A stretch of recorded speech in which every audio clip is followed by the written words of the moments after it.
ಪವಿತ್ರ ಮುಕ್ತಿಕೋಟ ಶ್ರೀ ತಿಮ್ಮಕೋಟ ಕ್ಷೇತ್ರವಾದ ತಿರುಮಕೂಡಲು ಕಾವೇರಿ, ಕಪಿಲ ಮತ್ತು ಸ್ಫಟಿಕ ಸರೋವರಗಳ ಪುಣ್ಯ ತ್ರಿವೇಣಿ ಸಂಗಮದಲ್ಲಿ ದೈವ ಸಂಕಲ್ಪದಂತೆ ಅತ್ಯಂತ ವೈಭವಯುತವಾಗಿ ಹಾಗೂ ಐತಿಹಾಸಿಕ ಮಹೋತ್ಸವವು ಸಂಪನ್ನಗೊಂಡಿತು. ಯತಿತ್ರಯ ಸನ್ನಿಧಾನ ಮಹೋತ್ಸವವು ಪೂಜ್ಯ ಪಾದಂಗಳವರ ದಿವ್ಯ ಉಪಸ್ಥಿತಿಯಲ್ಲಿ ಜರುಗಿತು. ಪರಮಪೂಜ್ಯ ಶ್ರೀ 1008 ಶ್ರೀ ವಿದ್ಯಾಶ್ರೀಷ ತೀರ್ಥ ಶ್ರೀಪಾದಂಗಳವರು, ಶ್ರೀ ವ್ಯಾಸರಾಜ ಮಠ ಸೋಸಲೆ, ಪರಮಪೂಜ್ಯ ಶ್ರೀ 1008 ಶ್ರೀ ಸುಜಯ ನಿಧಿ ತೀರ್ಥ ಶ್ರೀಪಾದಂಗಳವರು, ಶ್ರೀ ಶ್ರೀಪಾದರಾಜ ಮಠ ಮುಳಬಾಗಿಲು, ಪರಮಪೂಜ್ಯ ಶ್ರೀ 1008 ಶ್ರೀ ಸುಬುಧೇಂದ್ರ ತೀರ್ಥ ಶ್ರೀಪಾದಂಗಳವರು, ಶ್ರೀ ರಾಘವೇಂದ್ರ ಸ್ವಾಮಿ ಮಠ ಮಂತ್ರಾಲಯ. 3 ಪವಿತ್ರ ನದಿಗಳು ಸಂಗಮಿಸುವಂತೆ ಈ ಮೂವರು ಮಹಾನ್ ಯತಿಗಳ ಸಮಾಗಮವು ಈ ಭೂಮಿಯನ್ನ ಅಪಾರ ದೈವಿಕ ಶಕ್ತಿಯಿಂದ ಪಾವನಗೊಳಿಸಿತು. ಅವರ ಸಮ್ಮುಖದಲ್ಲಿ 3 ಮಠಗಳ ಸಂಸ್ಥಾನ ಪೂಜೆಯು ಶಾಸ್ತ್ರೋಕ್ತವಾಗಿ ನೆರವೇರಿತು. ಮೂಲ ಬೃಂದಾವನ ಪುನರ್ ಪ್ರತಿಷ್ಠಾಪನಾ ಮಹಾಕಾರ್ಯ ಮಹೋತ್ಸವದ ಪ್ರಮುಖ ಘಟ್ಟವಾಗಿ 6 ಮಹಾನ್ ಯತಿವರೆಣ್ಯರ ಬೃಂದಾವನಗಳ ಪುನರ್ ಪ್ರತಿಷ್ಠಾಪನೆಯನ್ನು ವೈದಿಕ ಪರಂಪರೆಯಂತೆ ವಿಜೃಂಭಣೆಯಿಂದ ನೆರವೇರಿಸಲಾಯಿತು. ಶ್ರೀ ಲಕ್ಷ್ಮೀ ವಲ್ಲಭ ತೀರ್ಥರು ಮೃತಿಕಾ, ಶ್ರೀ ರಘುನಾಥ ತೀರ್ಥರು, ಶ್ರೀ ಶ್ರೀನಾಥ ತೀರ್ಥರು, ಶ್ರೀ ವಿದ್ಯಾವಲ್ಲಭ ತೀರ್ಥರು, ಶ್ರೀ ವಿದ್ಯಾಪಯೋನಿಧಿ ತೀರ್ಥರು, ಶ್ರೀ ವಿದ್ಯಾವಾಚಸ್ಪತಿ ತೀರ್ಥರು, ಆದಿವಾಸ ವಿರಾಜ ಮಂತ್ರ ಹಾಗೂ ನವಗ್ರಹ ಶಾಂತಿ ಹೋಮಗಳು, ಮಹಾಪಾರಾಯಣ ಮತ್ತು ಬ್ರಹ್ಮಕಳಶ ಅಭಿಷೇಕಗಳೊಂದಿಗೆ ಸಂಪೂರ್ಣ ವೈದಿಕ ಕ್ರಮವನ್ನು ಅತ್ಯಂತ ಭಕ್ತಿ ಶ್ರದ್ಧೆಗಳಿಂದ ಆಚರಿಸಲಾಯಿತು. ಭವ್ಯ ಸಭಾ ಕಾರ್ಯಕ್ರಮ ಮತ್ತು ಸನ್ಮಾನ. ಸಹಸ್ರಾರು ಭಕ್ತರ ಸಮ್ಮುಖದಲ್ಲಿ ನಡೆದ ಸಭೆಯಲ್ಲಿ ಯತಿತ್ರಯರು ತಮ್ಮ ಅನುಗ್ರಹ ಸಂದೇಶವನ್ನ ನೀಡಿ ಭಕ್ತರನ್ನ ಆಶೀರ್ವದಿಸಿದರು. ಇದೇ ವೇಳೆ ಸಮಾಜ ಸೇವೆಯಲ್ಲಿ ತೊಡಗಿರುವ 2 ಗಣ್ಯರಿಗೆ ಗುರು ಸೇವಾ ರತ್ನಾಕರ ಪ್ರಶಸ್ತಿ ನೀಡಿ ಗೌರವಿಸಲಾಯಿತು. ಶ್ರೀ ಮಧುಸೂದನ್ ಬೆಳಕು ಚಾರಿಟೇಬಲ್ ಟ್ರಸ್ಟ್ ಮೈಸೂರು, ಶ್ರೀ ಆನಂದ್ ಪೋಗಲ್ ರಾಯರಹುಂಡಿ. ಒಟ್ಟಾರೆಯಾಗಿ ಈ ಎಸ್ವಿಎಂ ತಿರುಮಕೂಡಲು ಮಹೋತ್ಸವವು ಗುರು ಪರಂಪರೆಯ ಹಿರಿಮೆಯನ್ನ ಸಾರುವ ಮತ್ತು ಮುಕ್ತಿಕೋಟ ಕ್ಷೇತ್ರವನ್ನು ಮತ್ತಷ್ಟು ಪಾವನಗೊಳಿಸುವ ಒಂದು ಐತಿಹಾಸಿಕ ದಿವ್ಯ ಸಂಗಮವಾಗಿ ದಾಖಲಾಗಿದೆ.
ಪ್ರತಿಯೊಬ್ಬರಿಗೂ ಆಚಾರ ತಂತ್ರಸಾರ ಗ್ರಂಥಗಳ ಮತ್ತು ಆಚಾರ ಸರ್ವಮೂಲ ಗ್ರಂಥಗಳ ಪ್ರವಚನ ಮತ್ತು ಅದರ ಅರ್ಥವನ್ನು ತಿಳ್ಕೊಳ್ಳಿಕ್ಕೆ ಸುಲಭವಾಗಿ ಅರ್ಥವಾಗುವಂತೆ ಶ್ರೀಮಠದಿಂದ ಇದನ್ನೆಲ್ಲ ಪುನಃ ಮುದ್ರಣ ಮಾಡುವಂತಹ ಯೋಜನೆಯನ್ನು ಕೂಡ ಹಾಕಿಕೊಂಡಿದ್ದಾರೆ.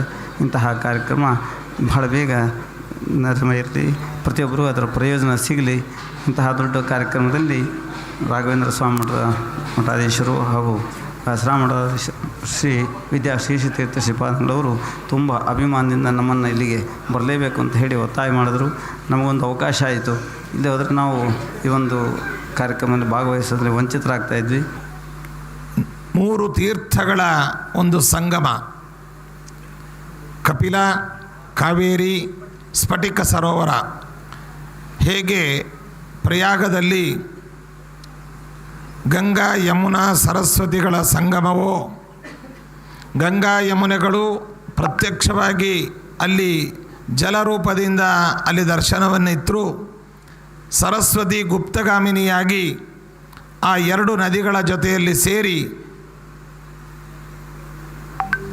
ತ್ರಿವೇಣಿ ಸಂಗಮ ಎಂಬುದಾಗಿ ಆ ಕ್ಷೇತ್ರ ಪ್ರಸಿದ್ಧವಾದದ್ದು. ಅದರಂತೆ ನಮ್ಮ ತಿರುಮಕೂಡಲು ಕ್ಷೇತ್ರದಲ್ಲಿಯೂ ಕೂಡ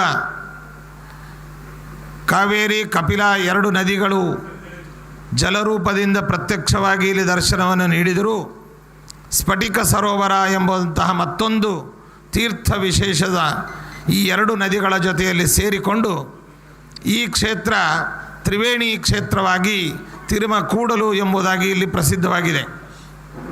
ಆದರೆ ಆ ಎರಡು ಕ್ಷೇತ್ರಗಳ ಒಂದು ತುಲನೆಯನ್ನು ಮಾಡುವಾಗ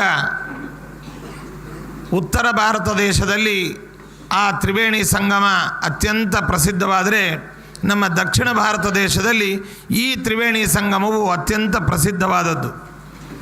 ಆದರೆ ಪುರಾಣಗಳಲ್ಲಿ ಬ್ರಹ್ಮಾಂಡ ಪುರಾಣ, ಸ್ಕಾಂದ ಪುರಾಣ ಮೊದಲಾದ ಪುರಾಣಗಳಲ್ಲಿ ಈ ಕ್ಷೇತ್ರದ ಮಹಿಮೆಯನ್ನು ಕೊಂಡಾಡುವಾಗ ವೇದವ್ಯಾಸ ದೇವರೇ ಮಾತನ್ನು ತಿಳಿಸ್ತಾರೆ.